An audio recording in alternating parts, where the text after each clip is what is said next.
So my name is Jos Van Huysse.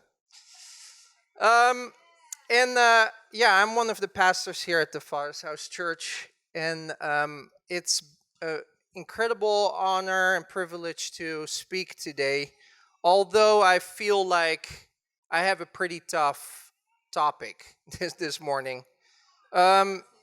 It's pretty it's timely that Nicole just said that when it comes down to our circumstances and the things that we're having Jesus in the midst of that. He is our living hope, right? And so this morning, I really felt to talk about fear and overcoming fear of death. One of the things that really God has been showing me throughout these coming weeks, I've been studying the early church and reading the history about that and all the stuff that has been read about the Christians in the early church, the first century. And what is interesting is of course they were persecuted, right? They were going through persecution, dying for their faith. And for some reason, I always had that idea that whenever they were put to the Colosseum, dying by being eaten by animals or gladiator fights or things like that, I always had an idea. For some reason, I always connected it to that they must have been so fearful about stepping into there, right? I just the scene of the gladiator comes to mind, where you have that guy that just is about to step into the arena and peace himself because he's so afraid, right? And so it's oh man, and that's kind of the idea that I had. And for some reason, when I started reading it, it was so shocking to me that there's account after account after account where they came in and they were joyful, they were singing out, they were completely the opposite of what I expected it to be. Even so joyful and so in tune with I'm so happy that the Romans that were in the stands jumped out of that and died with them in there because they saw something different. They saw something different in them that they didn't have, which is security in what comes after, right? And so this is the part where all of a sudden I start realizing, wow, these people were not afraid of dying. The fear of dying was not a thing for them. And it was so shocking because now more and more I feel we're living in a day where we're all still having these thoughts of being fearful of dying. Our media, everything is all about just the negative and people dying in horrible ways. And it's oh man, I don't want that. Ooh, I don't want that. Hopefully I will die in a peaceful way or whatever, right? But that in itself really is am I just catering to my fear of death? No, wait. Or is there something else? And so what I started to see more and more is in the answer that Paul gives in Philippians 1. And in Philippians 1, let's read that. He just talks in verse 12 and 13. Now I want you to know, brethren, that my circumstances have turned out for the greater progress of the gospel. Now he is in jail. He is in chains. He is constantly being flogged, being made fun of by the soldiers, and of course waiting for death, right? And so that my imprisonment in the cause of Christ has become well known throughout the whole Praetorian Guard and to everyone else. So his cause for Christ has become known throughout all these guards, right? They are all wow, this person has something else. There's something else that is going on. And then he says in verse 19, for I know that this will turn out for my deliverance through your prayers and the provision of the Spirit of Jesus Christ, according to my earnest expectations and hope, that I will not be put to shame in anything, but that with all boldness Christ will even now, as always, be exalted in my body, whether by death or by life or by death. And then he says this, and this verse just constantly stuck to me, and stuck for me for today, right? This morning. For to me, to live is Christ, and to die is gain. That's the answer. To die is gain. But if I am to live on in the flesh, this will mean fruitful labor for me, and I do not know which to choose. But I am hard pressed from both directions, having the desire to depart and be with Christ. For that is very much better. Yet to remain on in the flesh is more necessary for your sake. Convinced of this, I know that I will remain and continue with you all for your progress and joy in the faith, so that your proud confidence in me may abound in Christ Jesus through my coming to you again. Only conduct yourself in a manner worthy of the gospel of Christ, so that whether I come and see you or remain absent, I will hear of you that you are standing firm in one spirit, with one mind, striving together for the faith of the gospel, in no way alarmed by your opponents, which is a sign of destruction for them, but of salvation for you, and that too from God. And let's just stop it there. But that sentence, that first sentence of to live is Christ, but to die is gain. His mindset was completely set to something else. Not the here and now. Not the, oh, well, I'm pretty afraid of dying in whatever the Romans have for me. No, to die is gain. I'm going to see Jesus Christ. This is the joy. This is everything, right? And so when it comes down to stuff of dying, that should be a celebration. That should be a thing of wow, I can't wait. And of course, this is not scriptures to say, well, let's just end it all, right? No, but to have our mind on, you know what comes after this is better than what I have now. And regardless of my circumstances, it doesn't matter. And it's just so shocking. I feel like we in the church have lost this, part of this. The joy that He is our living hope. That death is nothing. We sing a song where it says death, where's your sting? Even today, right? And it's I've sang that many times, and it's yeah, but on the other hand, how real is that for me? Death, you got nothing. I welcome you. I don't care. But you know why? Because Jesus is my living hope. And because of Him, I will be resurrected and I will live forever with Him. That's our joy. That's the joy that kept all these Christians to go into the Colosseum and be you know what? This doesn't matter if I be killed by a lion or whatever, because I'm going to see Jesus face to face. This is a joyful day. This is awesome. This is exciting. And you know what?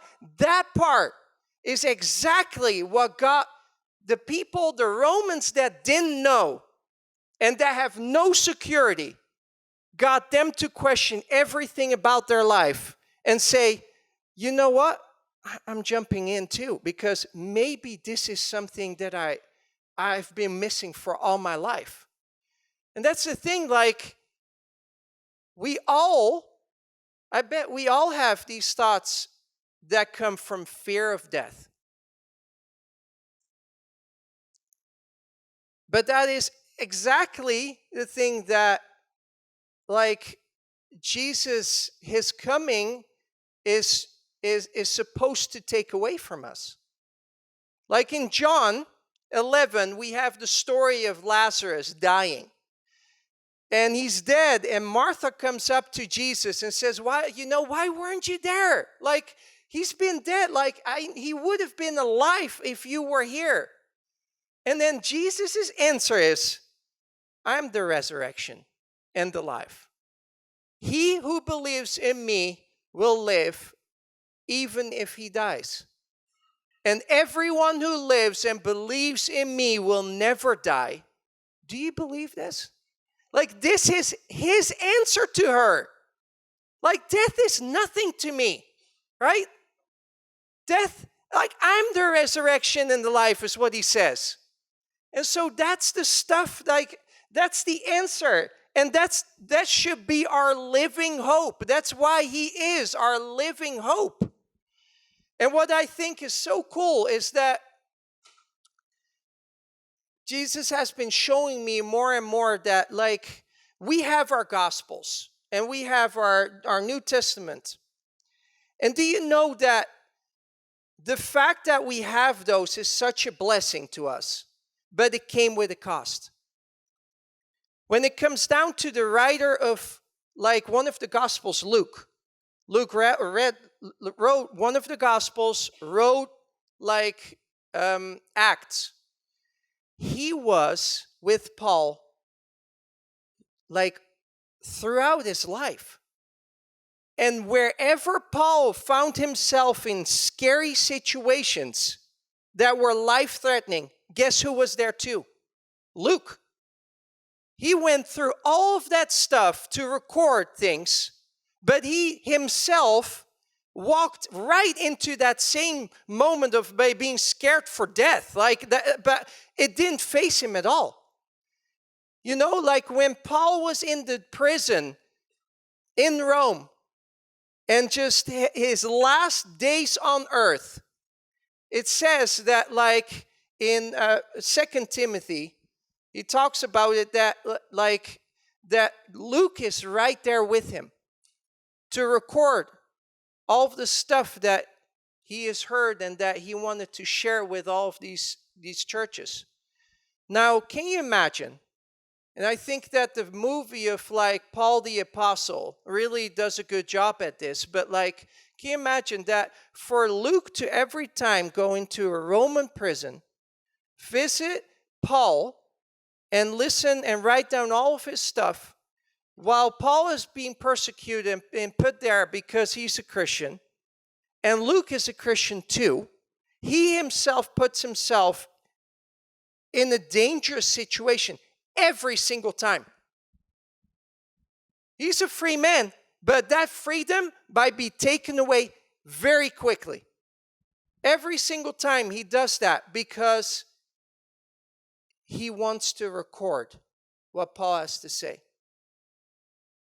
His sacrifice, his thing that he does there, like his lack of faith or lack of fear of death is the thing that kept him going and being like, you know what? I have a living hope and this needs to be recorded for these churches. And it's interesting that, like, when you see that in the life of the disciples, you can see the same thing happening. Jesus is being taken and they all scatter. They all leave this spot because maybe they're being taken too, right? Fear of death and what, like, them being associated with Jesus is taking, like, scattering them like crazy. Like, we're leaving. We're leaving at this point.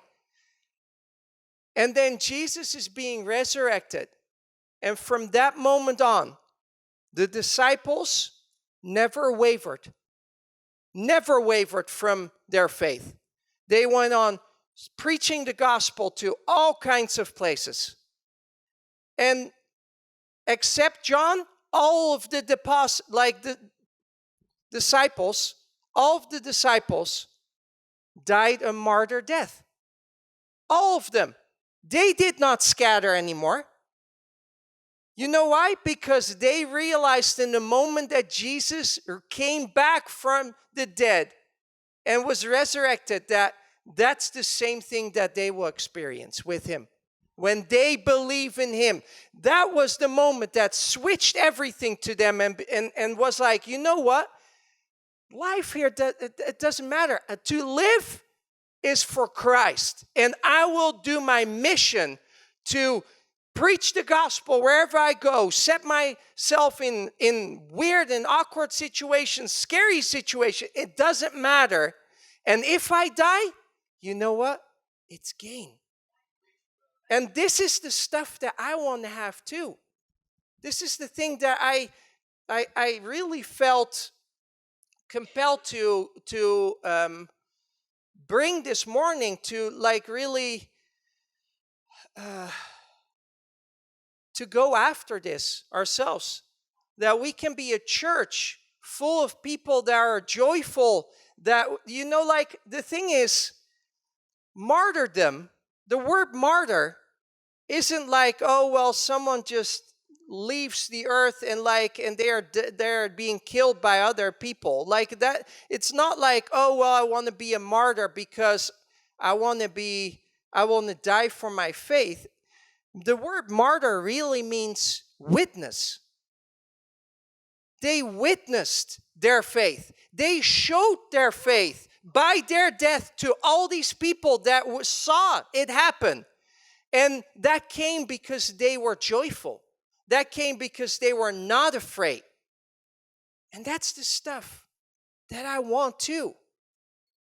Like, and I feel like we as a church, like we as Christians, when we don't portray that, like when we portray that death is something we're scared of too, how are we witnessing to this world? Right? If we're scared of death, if that's the thing that we say, that's the thing that we you know, like even when it came down to the pandemic, and it was like we have just full-on fear for death going around. When we step into that too, how are we able to witness to these people? How are we able to witness to anyone? No. It's like, he is my living hope. He has everything I need. And all throughout this week, Jesus has been showing me moments where fear of death comes in and I have a choice. A few weeks ago, I was working in the front yard of my house, and this random guy walks on the street, and he's definitely high. He stops and he stands there, and he looks at me, and he has this weird look in his face. And you know what happened? It just overtook me, and I was like, you know what? I'm going inside. This is a little strange, right? It happened. And I'm like peeking through my blinds, and every single time he's just seeing me. I'm like, what the heck is happening? But in that moment, I realized, you know, I'm leaving this spot because I'm afraid that he might do something to me. Well, that in itself is partnering with fear of death.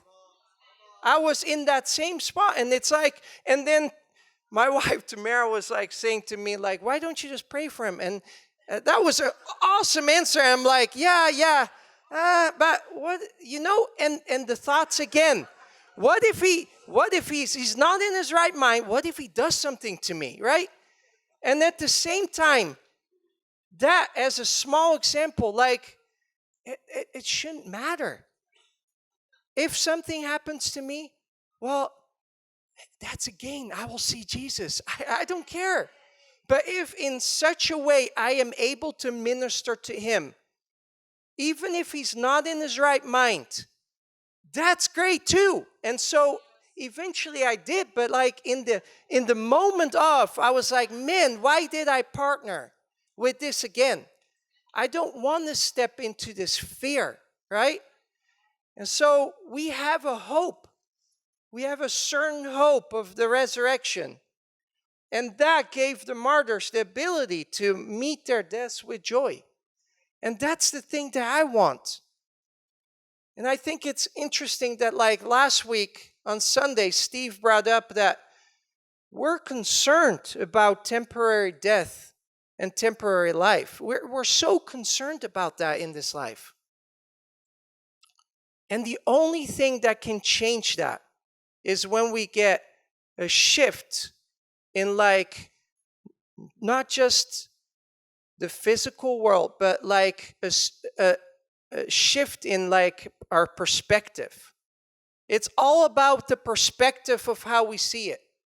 If I'm so concerned about dying here, then that's what I will live, and I will not be a witness.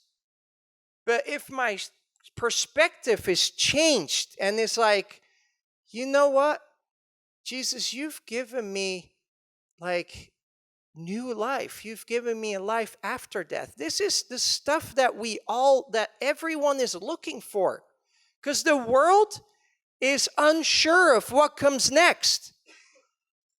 That's why people are afraid. What is next? What does my life stop right now? Or a lot of the times we're afraid because we're not even sure if when we're stand before Jesus, if we make it. Right? That's another thing. And so it's so important for us that we read his words, that we go after that we don't just discard stuff, but put ourselves in a spot where it's like, I'm living for him. My life is not my own anymore. That will change everything.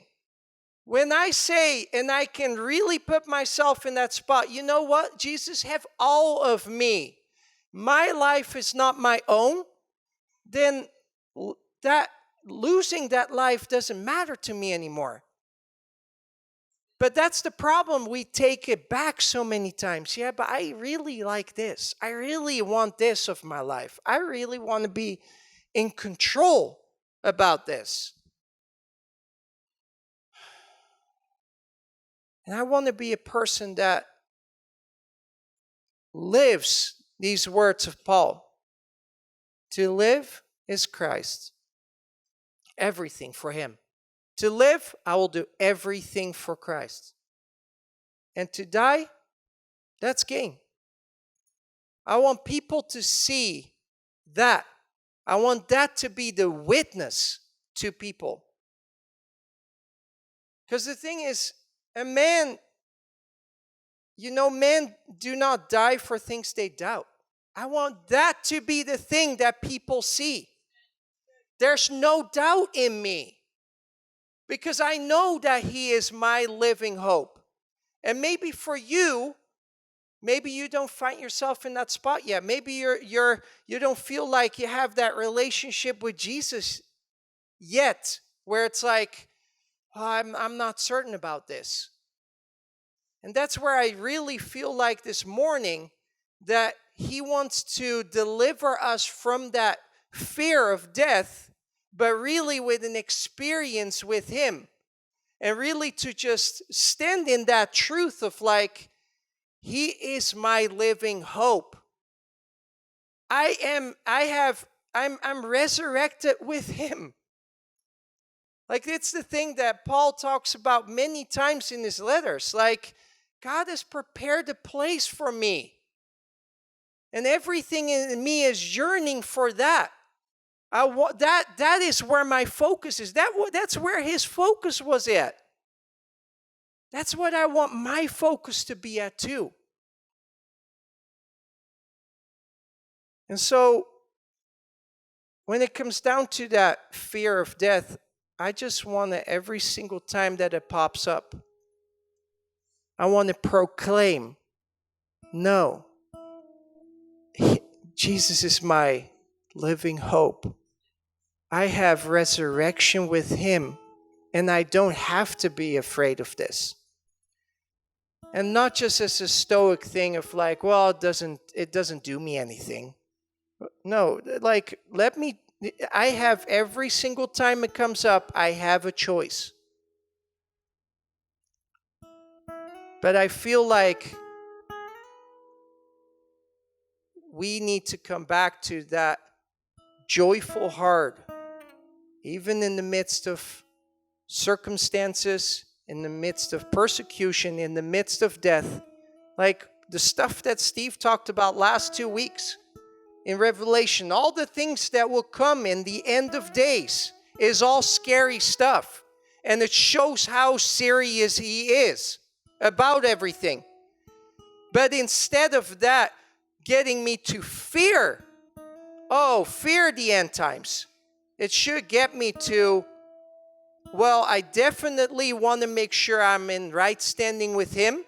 But when I do, I have nothing to fear because I'm with him. And that should be everything.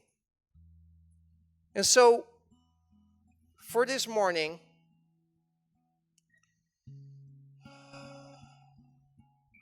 I think that it's really a call to, like, are we able to surrender our lives to him? Are we able to surrender our fear of death to him? Are we able to surrender even our fear of death for our close ones, for our family, for everyone that we love? Are we able to surrender that all and say, Lord, my life is yours. It's not mine. And in doing so, you will find that joy just like the early church martyrs had. They were surrendered. Their life cost, their Christian life cost them something. Their decision for Christ cost them something. It's not an easy choice of, well, let me just be a Christian. No, it cost them a lot. It was a decision that was not easy. But in doing so, they had unspeakable joy. And that's what I want. That's what I want for all of us. That unspeakable joy is the thing that will bring people into, like, the church, into following Jesus, into wanting to know Jesus, because it's different. It's an eternal perspective. So let's close our eyes.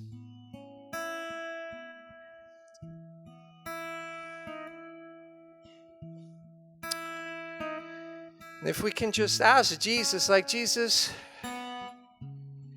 where in my life am I partnering or letting the voice and the fear of death have a voice in my life?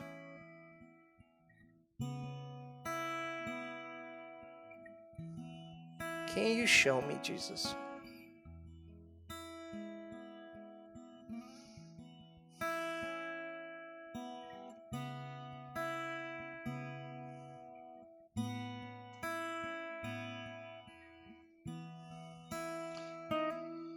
Jesus.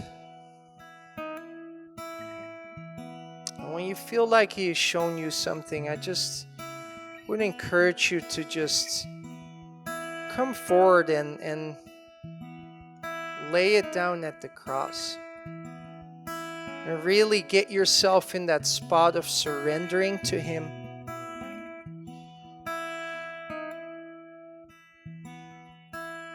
And being able to, repent for that. Because we all want your joy, Jesus. We all need your joy, Jesus. You are our living hope. You are the resurrection and the life. You are the rock that I want to stand on, Lord.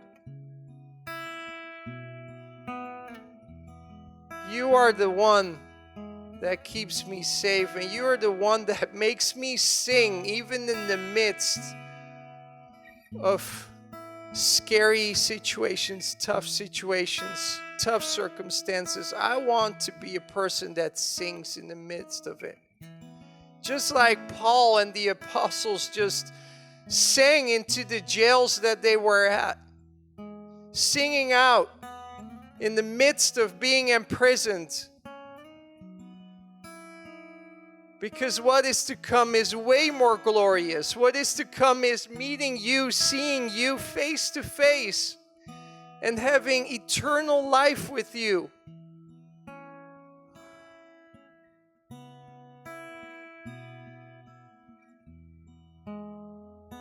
So I just pray that you help us to have an eternal perspective, Lord.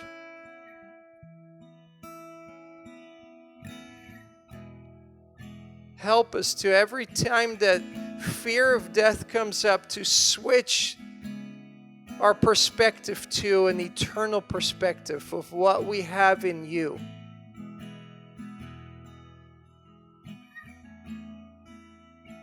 And if you don't know Jesus, to come forward and just pray with like the ministry team that will be here.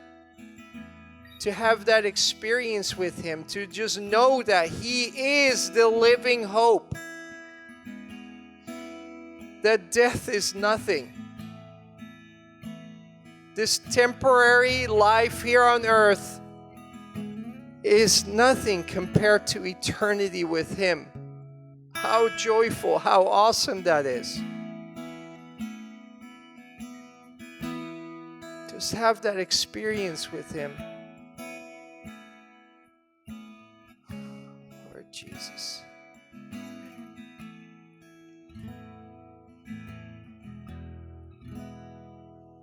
And then on the other hand, let's be joyful about what He has done for us. Let's just sing out. Let's sing out our worship to Him through the song that Ryan is going to sing. Let's just sing out with hearts full of joy that He is the one that has saved us, that He is the one that has given us eternal life with Him, that He is the resurrection. Let's just sing out